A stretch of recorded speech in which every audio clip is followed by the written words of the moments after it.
Dear students, आज की class में हम लोग डिस्कस करने जा रहे हैं कंटिन्यूटी।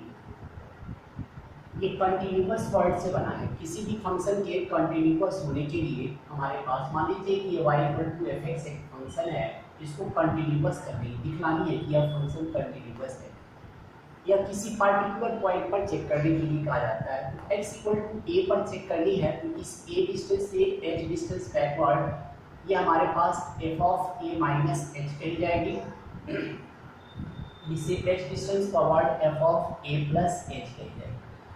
यदि इस दो पॉइंट पर और a पर, इस तीनों पॉइंट पर वैल्यू हमारे पास उस फंक्शन की सेम होती है, तो उस फंक्शन को कंटिन्यूअस हम कहते हैं।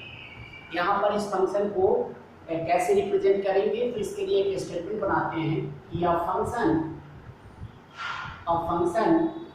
f(x) is continuous at x = a if limit x tends to 0 f(a - h), this should be equal to limit x tends to 0 f(a + h), और ये इक्वल टू f। यदि इस तीनों पॉइंट पर उस फंक्शन की वैल्यू सेम होगी तो उस फंक्शन को हम कंटिन्यूअस कहेंगे। किसी भी एक पॉइंट पर फंक्शन हमारे पास की वैल्यू डिफरेंट हो तो उस फंक्शन को हम डिसकंटिन्यूअस कहते हैं। अब इस पर बस यही एक फॉर्मूला है, इसी पे हम जो है क्वेश्चन को कैसे सॉल्व करेंगे इसको देखिए। यहाँ पर फंक्शन को या तो चेक करना होता है या उसके कॉरेस्पॉन्डिंग कोई के की वैल्यू फाइंड आउट करनी होती है। क्वेश्चन से देखा जाए, यहाँ पर मान लीजिए हमारे पास क्वेश्चन नंबर देखिए, यहाँ पर एक्सरसाइज है 5.1। ये हमारी एक एक्सरसाइज रह गई थी इस डेरिवेटिव टॉपिक में, तो इसको हम डिस्कस कर रहे हैं। क्वेश्चन नंबर 6 देखिए, f(x) = हमारे पास दिया गया है 2x + 3। ये कब यूज करनी है, जब x <= 2 है, और 2x - 3 ये कब यूज करना है, जब x <= 2 है। हमारे पास हमें यहाँ पर दिखलानी है कि इस फंक्शन की कंटिन्यूटी के बारे में, यह फंक्शन ऊपर क्या है, कंटिन्यूअस है या डिसकंटिन्यूअस है। तो देखिए चेक कहाँ पर करना है, जो कंडीशन हमारे पास दी गई होती है। तो पहले हम लिखें a function f(x) is continuous at x = 2। जिस पॉइंट पर है a की जगह हम 2 रख रहे हैं, if limit x tends to 0 f(2 - h), this should be equal to limit x tends to 0 f(2 + h), और ये इक्वल टू f2 माइनस वाले को। Now LHL left hand limit कौन सा होता है, जो -h यूज करते हैं, फंक्शन ऑफ 2 - h, ये equal to limit x tends to 0। देखिए 2 - h, 2 से कुछ भी माइनस करते हैं तो वैल्यू 2 से कम हो जाएगी, मतलब x < 2 का केस होगा, और x < 2 के केस में f(x) की वैल्यू 2x + 3 होगी। अब यहाँ f(x) है तो 2x + 3, तो x की जगह क्या रखेंगे, 2 - h, तो इस x की जगह 2 - h पुट कर दें, 2 टाइम्स 2 - h + 3। अब यहाँ पर लिमिट पुट कर दें आप, 2 - 0 + 3, 2 × 4 + 3 7। अगेन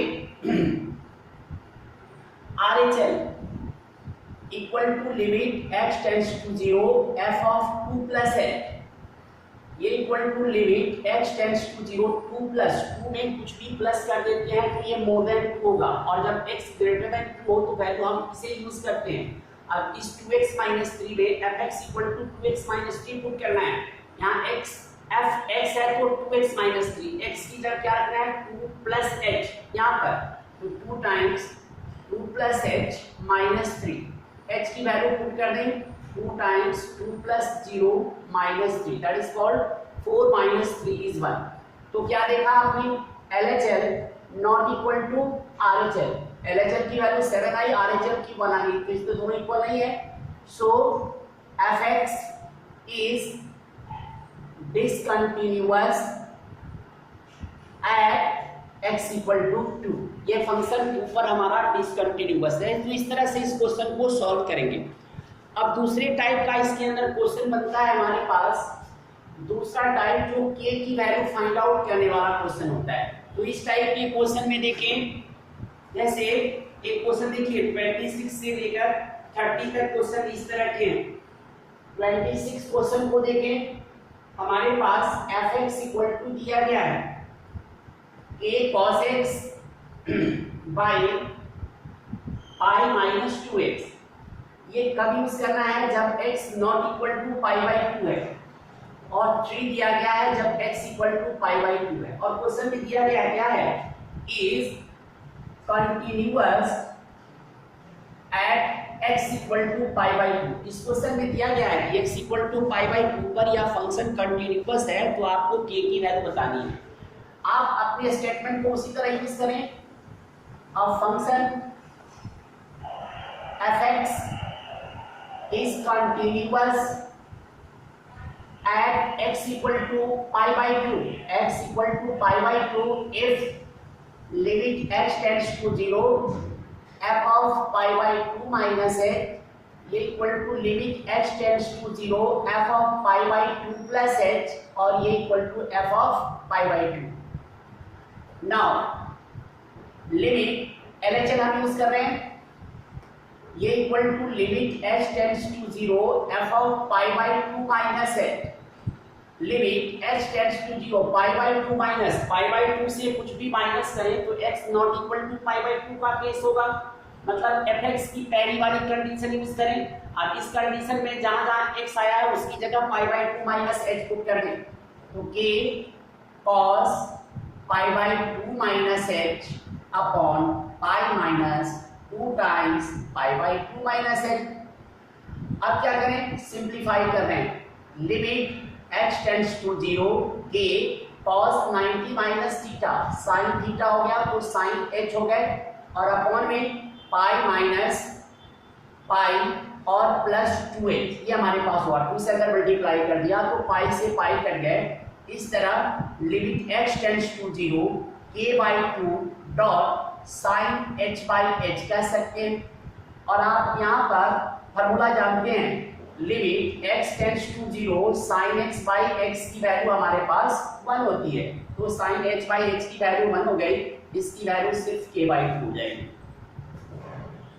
फिर से देखिए RHL में pi by 2 plus h, pi by 2 plus h कहने का मतलब फिर से not equal to pi by 2 का केस होगा। फिर से यही कंडीशन, फिर से वैल्यू इसकी यही बनेगी। एक ही कंडीशन में यदि बार बार वो वैल्यू आता है तो एक ही बार यूज करेंगे। तो ये दोनों सेम हमारे पास है। And f pi by 2, x की वैल्यू पाई बाई 2 है तो वैल्यू 3 दी गई है। And f pi by 2, and pi by 2 मतलब x की वैल्यू पाई बाई 2 है। x की वैल्यू जब पाई बाई 2 है तो उस fx की वैल्यू क्या है? 3 हमारे पास है। तो therefore k by 2 equal to 3 क्यों कर दिया? क्योंकि क्वेश्चन में दिया गया है ये कंटिन्यूअस है, तो दोनों को इक्वल कर दिया। तो इस तरह k की वैल्यू हमारे पास 6 होगी। तो इस तरह आपकी ये ड्यूटी बनती है, डू एक्सरसाइज 5.1। और सारे क्वेश्चन को इसमें इसी तरह से आप सॉल्व करेंगे। इस एक्सरसाइज में बस यही कंसेप्ट था। Thank you. और इस तरह आपकी जो है यह चैप्टर 5 का सारे के सारे कंसेप्ट क्लियर हो गए। चैप्टर 5 को कंप्लीट कर लेंगे। Thank you.